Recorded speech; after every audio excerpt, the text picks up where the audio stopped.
Samahan na ninyong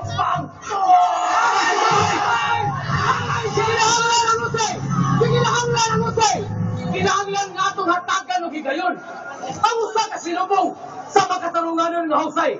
Kinahanglan nga itong paminaw ng iyong mga katarungan.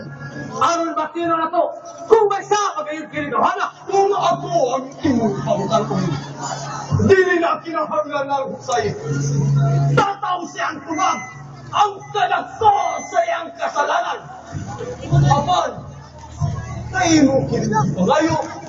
Sige! Sugdan sa ang husay. Isabel!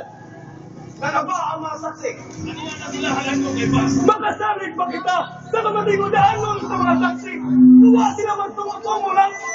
Kita may mo ba ang imong mga kauban ng pare na mga pondo kanila?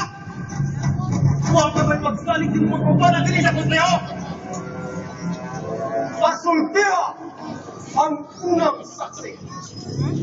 Sa mga puno nga kinakitugdahan sa iyang pinagkutan. Sa mga kinakitugdahan, ang kasilat na imperyo o balik-balik na kinisaway. Isaway niya ang kagilad sa imperyo.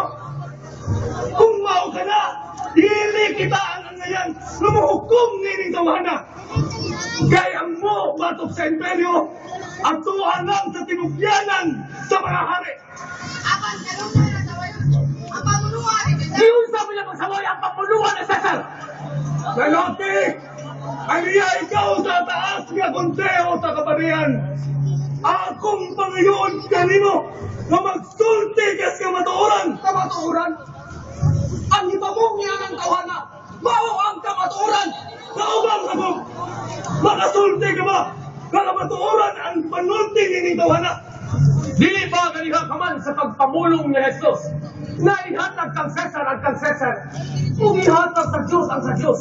Nagkuyo kita niya itong higayon na. Dili mo kaya kalimot, dili ba? Tawag ko. Nakalungog na, taong magabon. Alam nyo kay Pas, sikaw magkakubra, magkakabatuon sa magkabagkakon na tawala. Pisong yun kinitauhan ng mga kausaban. Tinood ka na!